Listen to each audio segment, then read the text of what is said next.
Olá, sejam todos bem-vindos e bem-vindas a mais um vídeo do meu canal. Eu sou o Christian.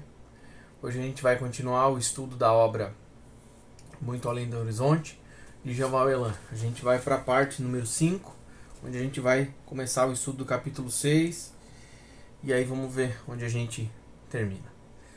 Os recadinhos, tá, de todo o vídeo. Pesquisa no meu canal, tem playlist organizada por autor, tá bom?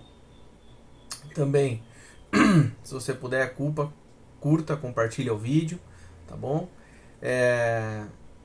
E assistir o vídeo não invalida de forma alguma a leitura original da obra, tá?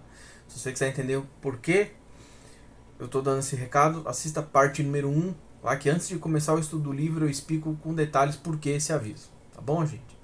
Então vamos lá, a gente finalizou o capítulo número 5, justamente numa reunião na parte astral, onde Jesus chama o espírito de Kardec para a missão de trazer o espiritismo, né? E aí agora a gente vai no capítulo 6, que é antes da codificação. Kardec passou a se preparar para os embates futuros. Bem, eu não sei se aqui mais para frente eu fiz alguma anotação sobre isso, então já vou trazer aqui que Kardec ele aceita a missão, mas ele fica muito resistente. Por quê? Porque ele se sente incapaz da missão. Ele fala assim, cara, não pode. Entende? Eu não estou preparado para uma missão tão importante. E aí, ao longo desse capítulo, não vou lembrar se é bem desse capítulo ou do próximo, Kardec vai começando a se preparar para a missão, porque ele fala assim, não, mas espera aí, se Jesus me chamou é porque eu estou preparado, por mais que eu não me sinta. E aí vai ter espíritos, e aí que eu não lembro se eu cheguei a anotar ou não, que vão começar a trabalhar com ele lá na parte espiritual, tanto de prepará-lo para a missão, como assim, quando ele tem dúvida, tudo. Se eu não me engano, até uma conversa dele com o Ramatiz, e também com o arcanjo, não vou lembrar quem é agora, mas que aí vai conversar com ele e vai dizer assim, não, mas se Jesus te escolheu é porque tu tá preparado. Ele não vai te passar uma missão maior do que a que tu aguenta. Ele não vai te passar uma missão que tu não vai conseguir. Pode ser que tu acha que não, mas tu tem a capacidade para isso. E aí, se ele escolheu você, porque você era o melhor para fazer tal missão. Porque, mas eu acho que aquele espírito tá mais preparado.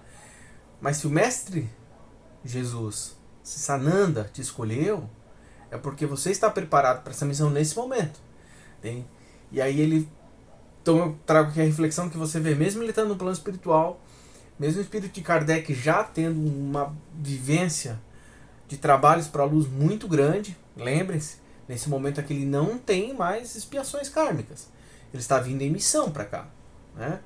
E você vê como, como o ato de estar encarnado é uma coisa difícil. Né? E como às vezes espíritos mais evoluídos do que nós também passam por questionamentos, por dúvidas. Né? Então eu achei interessante trazer essa reflexão para nós, porque às vezes a gente pensa assim, nossa, uau, um espírito mais evoluído, muito fácil para ele estar encarnado. Você vê que também é muito difícil. O que nos traz essa reflexão de nós vemos como o ato de Jesus estar aqui encarnado também é um ato muito difícil até para ele, né? E aí ele fazer a encarnação de uma maneira tão bem executada frente à humanidade que tem aqui, né? E também é um ato de ver como não é simples e trivial, né? Aí também no livro, né? O Jean Valjean vai nos falar que neste mesmo momento onde Kardec está se preparando lá no plano espiritual para a missão, Gandhi também se prepara para encarnar. Tem? Então aí aqui a gente vai ver mais para frente, daqui a pouco a gente vai começar a estudar um pouquinho mais essa diferença do que a espiritualidade, a Valjean vai esse enfoque do Ocidente com o Oriente, mas aqui ele já vai nos mostrar isso. Então lá no Ocidente, na Europa, a gente já está com a preparação no plano físico da encarnação de Kardec lá na França e tal. Aí tu vê no Oriente a gente já tem quem? Gandhi. Então você vê um grande espírito da luz vindo com uma grande missão no Ocidente, um grande espírito da luz vindo com uma grande missão no Oriente também, né? Dentre os espíritos da equipe do Espírito Verdade, né, que era Jesus, estavam João, que era o único apóstolo na equipe, que ajudariam na codificação. Também temos Sócrates, Platão, José, entre outros. Aí eu acho interessante aqui porque quando a gente vai estudar as obras da doutrina espírita, a gente vai ver que muitos conhecimentos foram trazidos pelo Espírito Verdade. E a gente pensa, mas quem que é o Espírito Verdade? Ah, Jesus. Mas você vê, não é só Jesus sozinho, né? Jesus, João, Sócrates, Platão, José. Quando você está fazendo a leitura original das obras, vão ter textos de Erasto, por exemplo, né? De Paulo, de vários outros, não vou citar aqui. Então você vê, são participações daqueles espíritos oficiais ali, registrando, tal fala, tal texto, tal, Santo Agostinho, tal. Mas você vê, respondendo as perguntas de Kardec, intuindo as perguntas de Kardec também, porque nós sabemos que ele não fez todas as perguntas da cabeça dele, ele, né, foi guiado e orientado por que perguntar, de que forma perguntar. A gente vai ver no futuro que ele até planejava trazer um livro, então não seriam 5 obras, seriam 6 obras, uma especificamente sobre encarnação, mas por questões materiais aqui da humanidade não conseguiu acontecer. Mas então eu achei interessante trazer essa reflexão para nós, que Jean Paul Elan vai nos explicar que o Espírito Verdade não é um só, né? Você vê, são muitos, né, que estão em afinidade trabalhando para Jesus, né?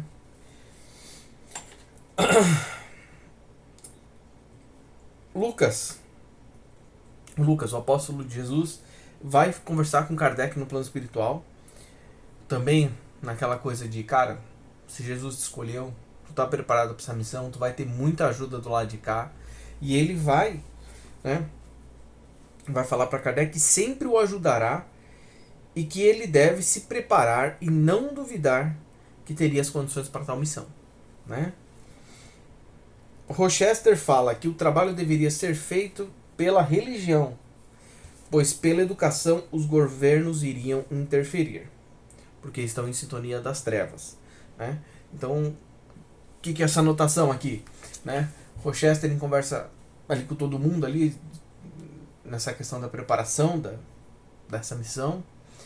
Rochester diz que se ele dá a opinião dele, né? E que infelizmente faz total sentido, que se todo esse trabalho do espiritismo fosse utilizado pelos vieses da educação, como a educação é uma coisa pública que está vinculada a escolas e tudo mais, por mais que tenha escolas particulares também, mas isso está preso dentro de uma estrutura governamental, ou dentro de uma estrutura que tem um presidente, um dono de uma empresa, se for uma escola privada, né? E aí essa galera está em muita sintonia com as trevas. E aí é desvirtuar a coisa. Não, aqui na minha escola não pode trazer tal ensinamento, porque isso aqui não funciona, porque ia cortar. Então, ele sugeriu que o trabalho do espiritismo viesse através da religião, aqui entre aspas, na religião, porque o objetivo não era ser religião. O objetivo era vir através dessa questão da fé, por exemplo, né? Porque justamente ia ter a sua autonomia. Então não ia ter... se fosse trazer dentro da religião, por exemplo, mas dentro do catolicismo, aí o Papa fala assim, não concordo, não traz, excomunga o cara, já era. Não funcionou, a missão não ia conseguir acontecer. Então se tivesse nessa questão de uma religião que não fosse dentro das grandes religiões instituídas, tanto que a gente sabe que os católicos, os protestantes não iam nem se abrir a tal conhecimento, né? Muito mais deixar aquele conhecimento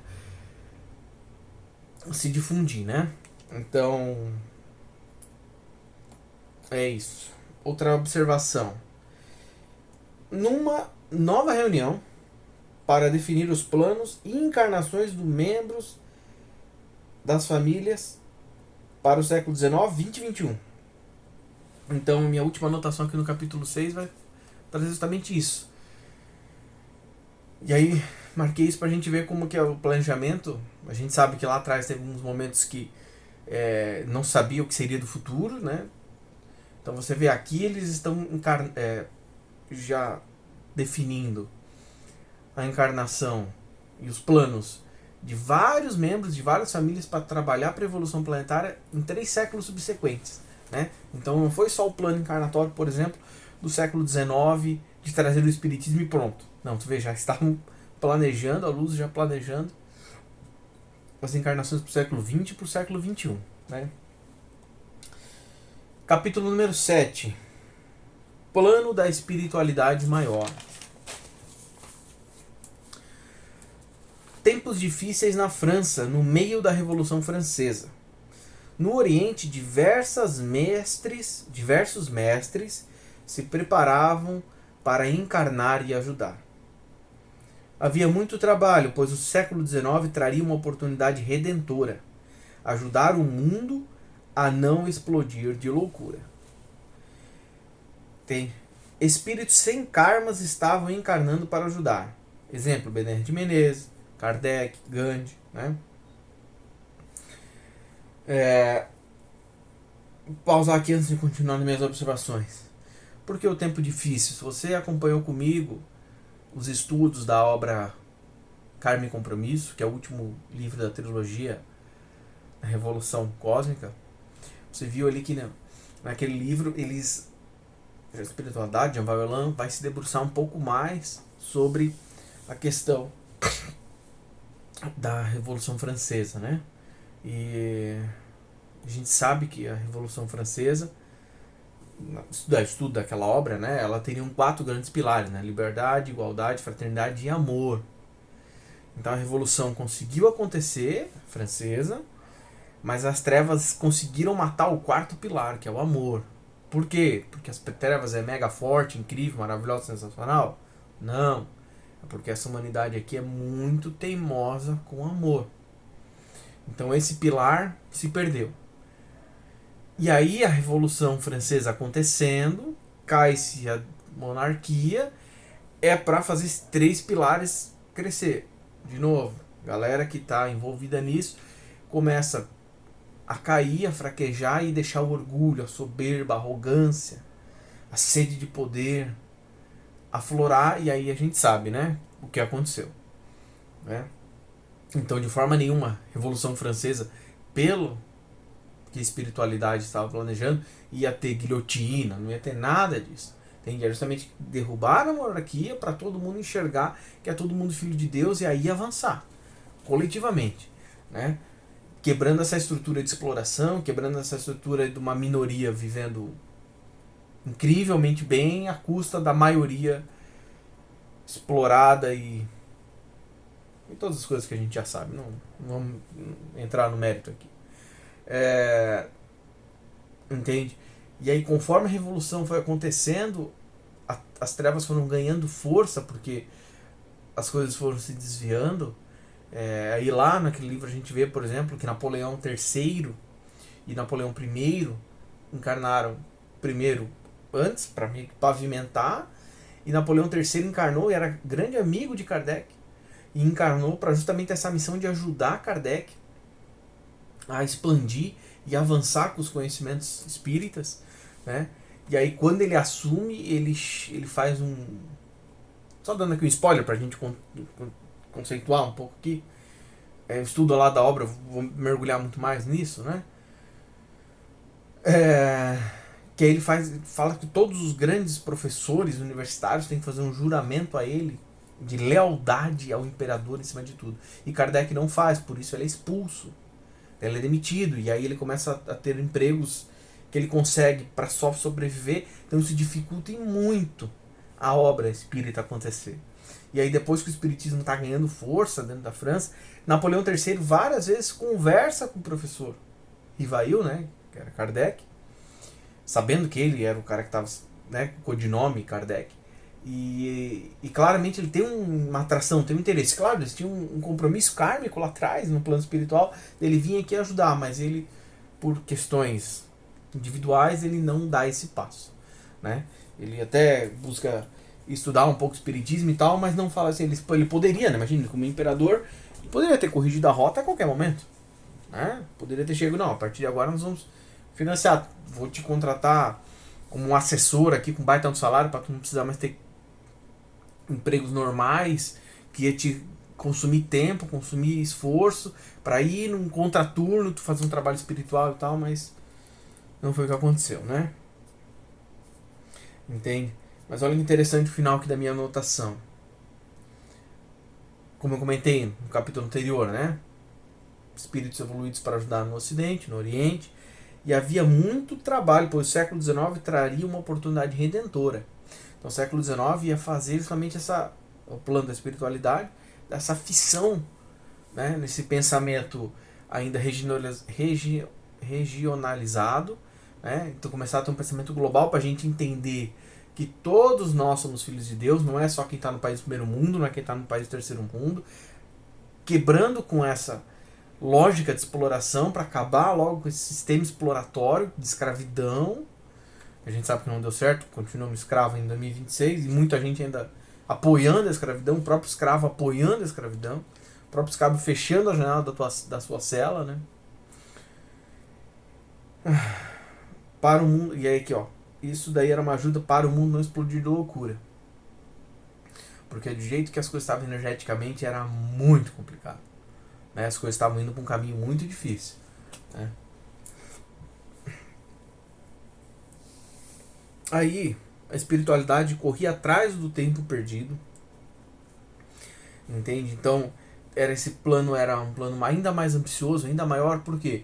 Porque pensa, lá 2000 anos atrás nós tínhamos Jesus, que já veio aqui e nos ensinou tanta coisa evoluída, tanta coisa do bem para nos ajudar a despertarmos. A gente sabe que se tivesse comprado aquela ideia em 100, 200 anos, a gente estaria no nível tecnológico de agora. Imagine quanto que a gente estaria avançado hoje. Imagine quanto que a gente não ia avançar se a gente só destruir essa estrutura de escravidão e colocar um estandarte e uma estrutura da política do Cristo nesse mundo. Imagine quanto que a gente não avançar. Imagine se a gente pegar todas as pessoas que têm talento para se desenvolver nas áreas e deixar lá nas áreas para se desenvolvendo pensando no coletivo, não desenvolvendo pensando no interesse individual de meia dúzia de pessoas. Imagine que nível, que mundo maravilhoso que a gente não estaria, né? E aí João Valente vai nos explicar que esse tempo perdido não é um tempo perdido que a espiritualidade da luz jogou fora, não. É porque sucessivas tentativas da luz não ganhavam força, não ganhavam tração com essa humanidade daqui. Entende? Botava-se as coisas, vinham-se Avatar. Se você acompanhou comigo o estudo da obra Revelação Cósmica, o primeiro volume, né, da trilogia, que passa uma overview geral nisso, uma visão bem geralzão desse processo, fica bem nítido, né? Várias tentativas e que não vai. Tem aí no caminho espiritual a gente aprofunda um pouco mais questões aqui macro aqui da Terra, não vai. Aí a gente vai no Karma e Compromisso, aprofunda olhando outras situações, não vai. Por quê? Porque a humanidade aqui não compra. Né? Um exemplo aqui agora que eu acabei de falar. Né? Napoleão III, um espírito amigo de Kardec, os dois fizeram um planejamento, plano espiritual de encarnarem juntos para Napoleão ajudar financeiramente, ajudar com a estrutura do Estado e conseguir fazer essa união de religião e Estado para ter essa visão, entende? Ganhando mais força, ainda mais tração, essa visão nova, né? de libertação, essa visão do Cristo, e ele se perde por questões, né, de ganância, soberba, todas essas coisas, né? Então, você vê, a humanidade não compra isso, né? Então, por isso que eles estão tentando correr atrás aqui, e estão querendo correr atrás do que aqui? Né? Nesse momento do livro, a gente não sabe, mas eu já li o livro todo, e né, a gente sabe, lá na frente a gente vai ver isso, e lá no Karma e Compromisso nós vimos muito isso, que é dado, nesse ponto do livro aqui não é falado ainda, mas só explicando, né? É dado a ordem de que sim, vai acabar esse negócio de planeta de provas e expiações. Nós vamos ter contato com os nossos irmãos espaciais. É chegado o momento de libertar, que é o que já está se acontecendo há mais de 4.000 anos. Despertar essa humanidade para o nosso contato, de deixarmos de ser um mundo isolado, uma prisão, como a palestra da Michelle, muito bonita, que ela gravou ali sobre o livro de Urântia. Fica aqui a recomendação do excelente canal Espiritualidade Pedro Augusto. Ela está fazendo o estudo do livro de Urântia. E aí eu finalizei de assistir a palestra da aula 4. E E na aula 4 ela vai falar, né, de N coisa, vai dizer assim, que nós estamos aqui no Alcatraz, né? Tem, só que em vez de ser uma ilha, que era uma prisão, nós estamos num planeta, que é uma prisão. Então, justamente acabar com essa prisão pra gente se reintegrar ao cosmos, né? E quem tá aqui preso, pagar suas dívidas e se melhorar para não estar mais doente e poder ser reintegrado cosmicamente, né? Ao todo o universo. Então, isso vai acontecer, é um fato. Então, a luz está correndo atrás desse prejuízo para assim, cara, quanto que mais a gente consegue melhorar a humanidade para eles melhorarem o máximo que eles conseguirem para quando chegar esse evento, né? No futuro, conforme a gente está estudando esse próprio livro, a gente vai ver um pouco mais sobre isso, mas lá para frente, tá? Deixa eu dar uma olhada aqui. Imagino que vai no mínimo mais umas 2, 3 partes da gente estudando ainda, tá? Pra gente chegar nessa questão. Mas só explicando, tá? Aí, todo esse trabalho, né? Ele vai se dar em 5 grandes frentes. Pela parte da luz, né? Primeira frente, impedir o avanço europeu frente às nações menos desenvolvidas. Buscar equilíbrio. Entende? Então vão encarnar irmãos na área da política, na área talvez militar, na área da educação, para começar a fomentar uma visão diferente de mundo, acabando com aquela visão da exploradora, aquela visão do mais forte e esmaga o mais fraco. Tem acabando com aquela visão de nós europeus temos as nossas colônias e lá a gente faz o que quer, e explora e suga os recursos, não importa se aqueles países precisam daquele recurso, qual é o impacto ambiental das nossas decisões, não importa. Entende? Então essa é uma primeira grande frente. Para quê? Para buscar um equilíbrio, para buscar equalizar, né? E faz total sentido, né? Não tem como ter um país que está roubando as riquezas daqui, aí como é que aqui, né? Então, por exemplo, Portugal está lá vivendo um luxo completamente irreal, insustentável e desnecessário em prol de uma destruição ambiental e de dor e sofrimento de brasileiros, por exemplo.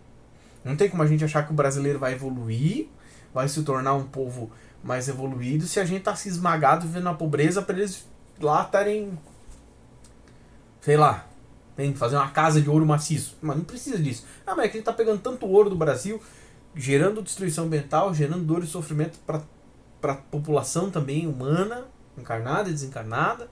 Tem que ir pro cara, dando um exemplo aqui, ridículo, mas só fica fácil de entender. Para construir uma casa de ouro maciço porque ele é o Dom Pedro, Dom João VI. Fala, pô, não faz sentido isso, né? Segunda grande frente. Formular uma nova concepção de sociedade com novos valores políticos. Entende? Então aqui a gente vê muito claramente esse segundo ponto dentro do que a Revolução Francesa trouxe, né? Igualdade, fraternidade, entende? Liberdade. Aí tá muito em voga com esse carinha aqui, né? Lembrando que teria o quarto pilar, que é o amor, né? Dos 4, que esse foi por terra. Terceiro pilar, né? Terceira frente de trabalho. Uma nova concepção de educação, sem dogmas e formalismos. Decadente. Assim, evoluir seria mais fácil, né? Então, quando a gente está falando aqui de educação, não é só educação formal. Educação também espiritual, né? Entende? Então você vê que é sem dogmas, sem esse formalismos, decadente. E aí vamos parar para pensar. O método de ensino hoje, como é que tá? É um ensino que realmente trabalha para fazer essa humanidade evoluir? Não. É um ensino ainda em moldes de preciso fazer mão de obra barata, então ensina o que o cara é para ele virar um operador, para ele virar um trabalhador. Não é uma liberdade que liberta, não é uma liberdade que faz pensar, que faz raciocinar. É uma liberdade que vai ensinar isso daqui para tu conseguir trabalhar numa empresa. Aí se você conseguir uma escola melhor, tu vai conseguir pegar um cargo melhor. Mas é isso, é uma lógica de educação completamente utilitarista.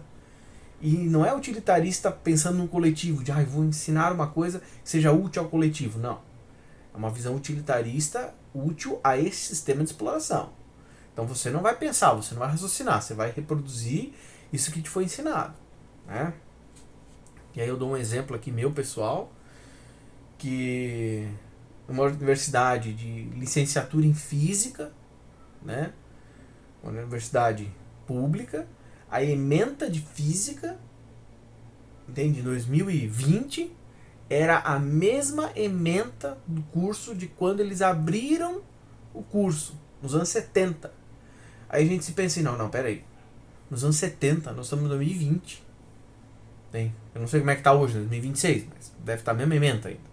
Mas vou dizer do momento que eu tinha certeza que era, porque foi quando eu soube da informação. Será que nos anos 70 para os anos 2020, 50 anos, 5 décadas, será que não mudou o que nós temos que aprender? Ah, Cris, mas para você formar alguém em física é importante aprender cálculo, geometria, álgebra, as físicas clássicas, as físicas modernas. Concordo 100%. Mas será que é tão importante a gente ter tanto enfoque em tais coisas? Ou será que tem coisas que a gente já aprendeu tão além daquilo que talvez é só entender uma base e depois aprender o novo? A gente fica ainda não, a mesma foco. Tem, dando um exemplo aqui.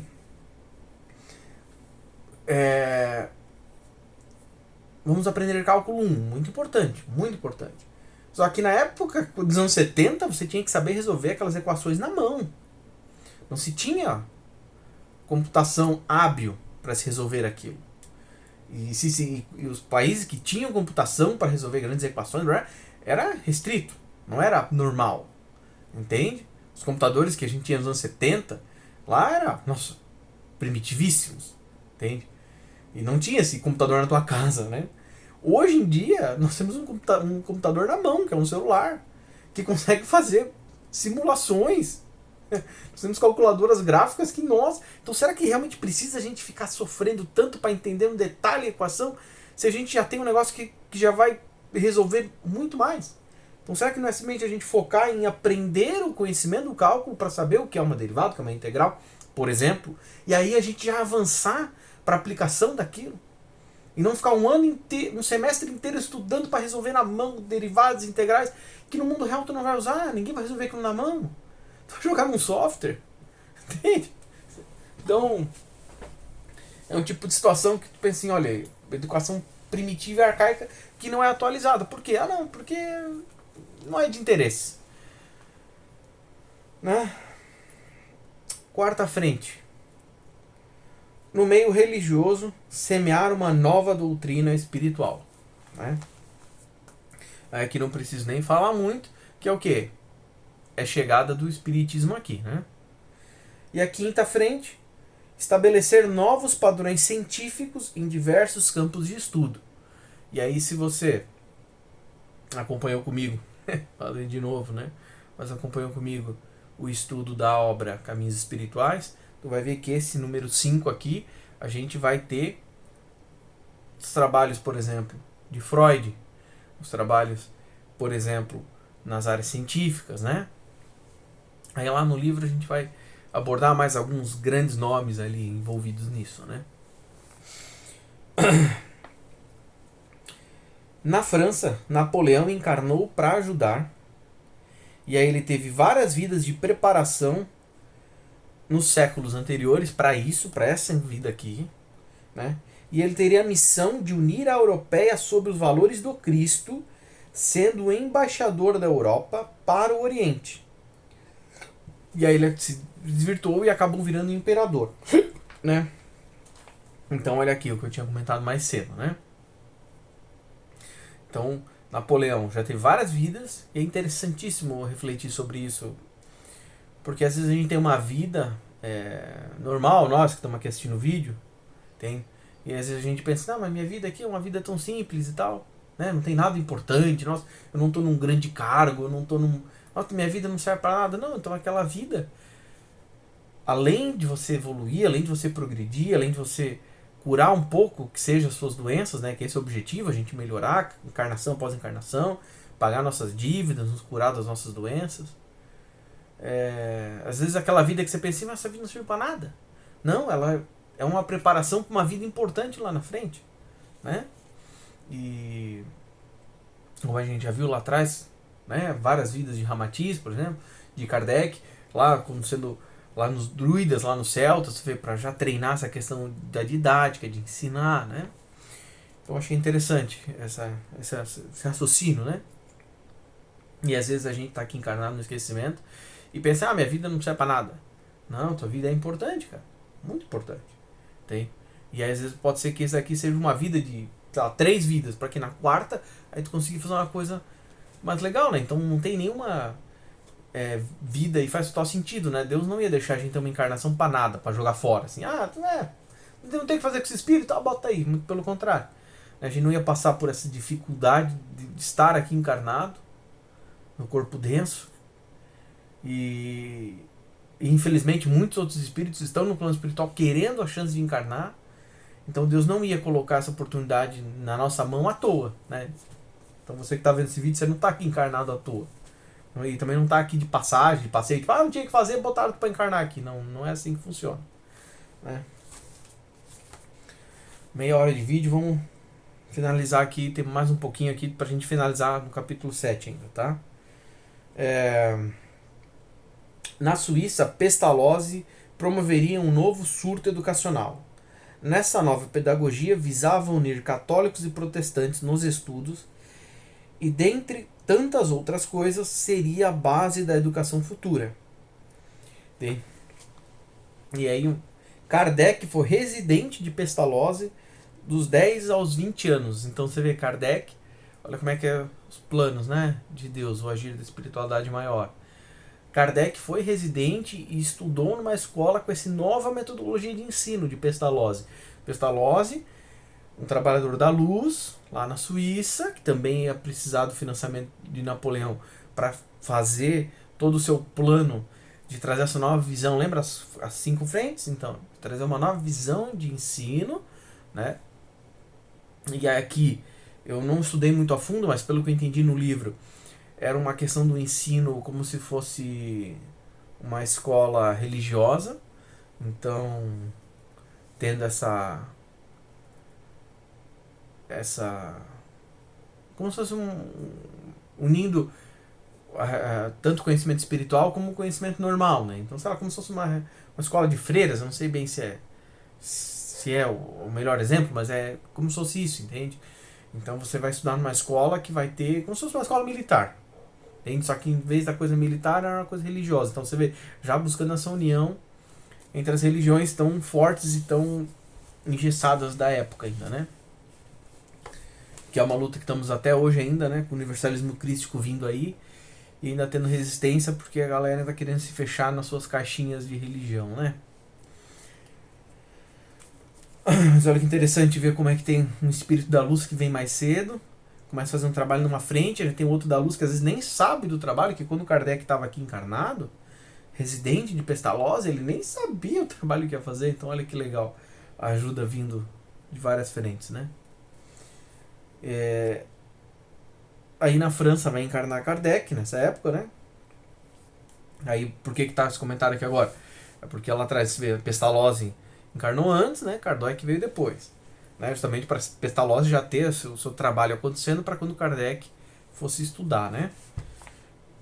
Na Inglaterra, Darwin trazia um novo olhar sobre o homem, a natureza e a evolução. Ó. Aqui a gente tem o quinto pilar acontecendo aqui, ó. Darwin, trabalhador da luz, encarnou trazendo essa nova visão do método científico aqui, né, da evolução.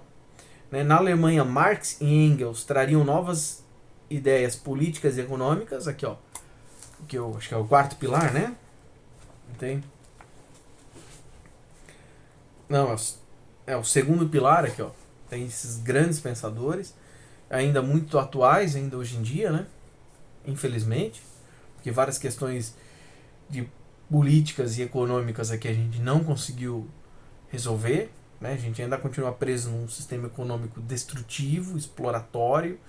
A gente ainda continua preso em políticas, né, de privilegiar a minoria em detrimento da maioria, privilegiar meia dúzia de pessoas em detrimento do meio ambiente como um todo, né? Na Itália, a gente tem outro trabalhador da luz vindo, que é o Baldi, que produziria uma obra visando unir espiritualidade e filosofia e edificaria no futuro, aqui no Brasil, tem uma base do espiritismo aqui, em 1951, né? Porque o Baldi, eu preciso estudar um pouco mais sobre, tá?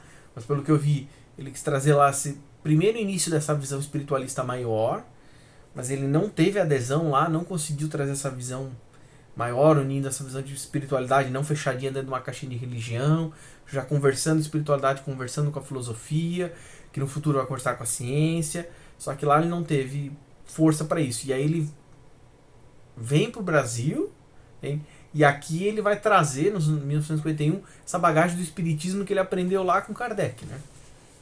E a gente sabe que depois dos anos 80, 90, Chico Xavier vai pegar essa base e aí vai ascender muito mais, trazendo o espiritismo com ainda mais força para nós aqui no Brasil, né?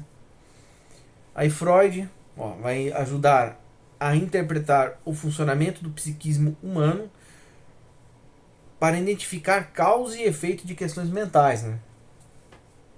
E aí o trabalho de Freud vai ser muito importante para começar a olhar o psiquismo de uma maneira como ele funciona, identificando o ego, identificando o superego e tudo mais.